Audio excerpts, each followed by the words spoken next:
오늘 우리가 함께 묵상할 말씀은 다니엘서 4장 1절에서 3절까지의 말씀입니다. 다니엘서 4장 1절에서 3절까지 말씀을 읽고 또 오늘 아침 우리에게 주신 하나님의 은혜를 함께 나누도록 하겠습니다. 느부갓네살 왕이 전국에 사는 민족과 언어가 다른 뭇백성에게 다음과 같은 조서를 내렸다. 백성에게 평강이 넘치기를 바란다. 가장 높으신 하나님이 나에게 보이신 표적과 기적을 백성에게 기꺼이 알리고자 한다. 크도다 그 이적이여, 능하도다 그 기사여, 그 나라 영원하고 그 통치 대대에 이를 것이다. 아멘. 제가 처음 전도사로 사역했던 교회에서 어느 날부터 예배 중간에 성도님들이 돌아가면서 간증을 하는 순서를 예배 가운데 넣기 시작했었습니다. 매주 돌아오는 간증 순서는 아니지만 두세 달에 한 번 돌아오거든요. 그렇지만 간증 순서가 이 부담 아닌 부담거리가 되기 시작했던 것으로 기억을 합니다. 그런데 그때 담임 목사님께서 그럼에도 간증을 꾸준하게 도전하고 시키신 이유가 있었는데요. 바로 하나님이 살아계시다는 것이었어요. 하나님께서 살아계시고 그 살아계신 하나님께서 우리와 함께 사시는데, 함께 사시는 하나님과 어떻게 두세 달에 한 번 정도의 그 간증거리가 나오지 않을 수 있겠느냐라는 그런 말씀이셨습니다. 저도 당시 담임 목사님의 이 말씀에 설득이 되었고 지금도 사실은 설득되어 있는 상태예요. 하나님께서 살아계시고 그 하나님께서 우리와 함께 살고 계시기 때문에 성도의 삶에는 그분과의 그 교통함의 흔적이 남아 있을 수밖에 없다는 겁니다. 다만 나의 이 실패와 죄성을 드러내는 것이 어려워서, 그것이 우리의 연약함이죠. 그 연약함이 이 간증의 자리를 어렵게 만들고 있다라고 생각이 드는 겁니다. 당시에 간증이 계속 진행되면서 왜 우리의 간증에는 또 이 실패 이야기는 없는지에 대해서 그래서 이야기하기도 했거든요. 오늘 이 느부갓네살의 이야기는 살아계신 하나님과의 교통함을 통해 우리가 궁극적으로 무엇을 드러내야 하는 것인지 생각해 볼 수 있도록 인도해 주고 있습니다. 오늘 이 본문의 묵상이 살아계신 하나님과의 교제가 내 삶에 어떤 흔적들을 남기고 있는지, 그리고 그 흔적들을 통해서 나는 무엇을 지금 드러내고 있는지 우리 자신을 좀 깊이 성찰해 보는 귀한 시간이 되어지기를 소원합니다. 오늘 다니엘 4장의 이야기는 지난주 금요일에 우리가 다뤘듯이 느부갓네살의 두 번째 환상에 대한 이야기입니다. 그가 꾼 환상은 하늘에까지 닿는 큰 고목에 대한 환상이었죠.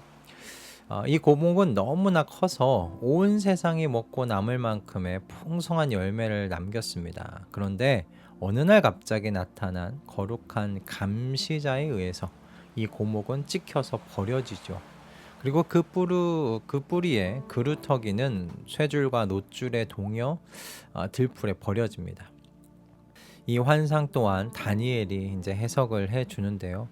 느부갓네살이 꾼 이 환상은 하나님께서 느부갓네살의 교만을 꺾으실 것이라는 그런 의미의 환상이었습니다. 바벨론이 큰 고목과 같이 세상의 큰 나라가 되면서 느부갓네살의 마음이 교만해졌어요. 살아계신 하나님께서는 이렇게 교만해진 느부갓네살을 치셔서 7년 동안 짐승의 마음을 갖고 그렇게 온전하지 못한 정신으로 살아가게 하시다가 때가 되었을 때 그의 정신이 돌아오도록 하셨습니다. 하나님께서 이렇게 느부갓네살의 개인의 삶에 개입하심으로 인해서 느부갓네살이요, 하나님 앞에 겸손한 마음과 정신을 가질 수 있게 되었죠. 4장 37절이 이 하나님의 이와 같은 영광을 노래한 내용인데요. 37절 말씀은 이렇습니다. 이제 나 느부갓네살은 하늘의 왕을 찬양하고 높이며 그분에게 영광을 돌리는 바이다. 과연 그가 하시는 일은 모두 참되며 그의 모든 길은 공의로우니 그는 교만한 일을 낮추신다. 바로 살아계신 하나님께서 자신에게 하신 일에 대하여 지금 노래하고 있는 거죠. 이렇게 볼 때 다니엘 4장 이 전체는요, 이방인의 왕 느부갓네살의 간증, 고백록에 해당한다고 우리가 말할 수 있을 것 같습니다. 4장의 오늘 시작도 이것을 알려주고 있죠. 4장 전체가 그의 고백록이고 그의 간증의 내용이다.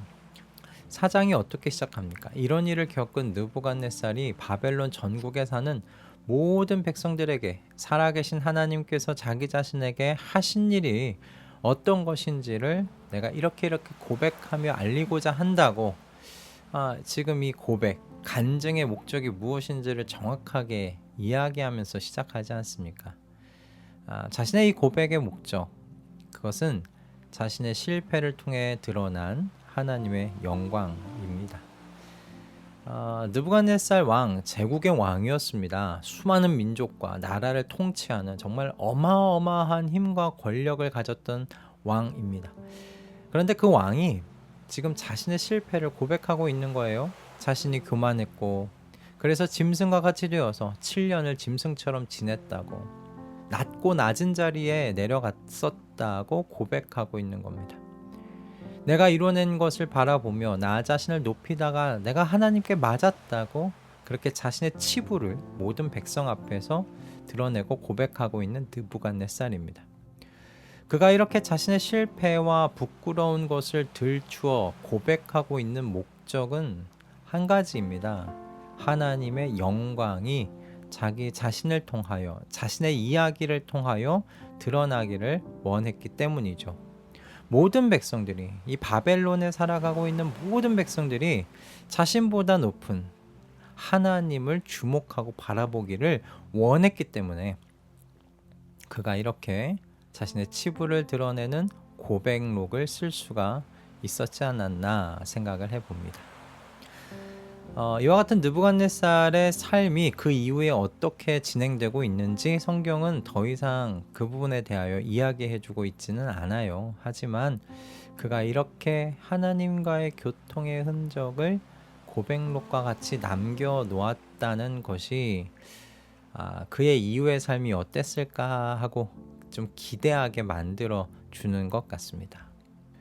느부갓네살의 고백을 묵상하면서 이런 생각이 들었습니다. 살아있는 존재는 흔적을 남기게 되는구나 라는 생각이었습니다. 그래서 살아계신 하나님을 신앙하는 성도의 삶 속에는 하나님이 살아계시니까 그분과의 교통함의 흔적이 남아있을 수밖에는 없겠구나 라는 그런 생각을 다시 한번 해보게 되는 거죠. 여러분, 바울 사도는 우리에게 그리스도 안에 있으면 새로운 피조물이다 라고 말했습니다. 그래서 그는 아예 와서 보라고 초대하죠. 옛 것은 지나갔다, 봐라, 와서 봐라, 새 것이 되지 않았느냐, 이렇게 이야기합니다. 저를 포함하여 우리 모든 가족들의 삶에 살아계신 하나님과의 이 교통함의 흔적이, 지워지지 않는 이 흔적이 매일같이 남기를 기도합니다. 그리고 그 모든 흔적들이 느부갓네살과 같이 하나님의 영광이 드러나는 고백록, 그 이야기로 쓰임받기를 기도합니다. 웨스트민스터 소요리 문답 첫 번째 질문과 답변이 저는 오늘 이 묵상을 좀 잘 정리해주고 있다라는 생각이 들었어요. 첫 번째 질문이 무엇이냐, 이게 사람의 첫째 되는 목적이 무엇인가 라는 질문인데요. 그 답변은 이렇지요. 사람의 첫째 되는 목적은 하나님을 영화롭게 하는 것이며 그분을 영원토록 즐거워하는 것입니다. 이 4장에서 보여주고 있는 느부갓네살의 모습이 딱 이와 같지 않습니까? 그는 자신을 낮추신 하나님의 영광을 드러냈죠. 그리고 마지막에 어때요? 그 하늘의 하나님을 찬양하고 높였습니다. 그 하나님을 즐거워하고 있습니다. 살아계신 하나님과 매일의 교제 속에서 하나님을 영화롭게 해드리며 하나님을 즐거워하는 이와 같은 삶의 이야기가 우리 모든 가족들의 하루하루에 기록되어져 나아가기를 이 아침 기도합니다. 그와 같은 삶의 자리를 소망하시면서 오늘 하루 하나님께 기도하며 시작하셨으면 어떨까 싶습니다. 우리와 이렇게 축복받는 삶의 자리, 기쁨의 자리로 우리를 초대해 주신 그 하나님을 이 아침 찬양하십시다. 할렐루야. 기도하겠습니다.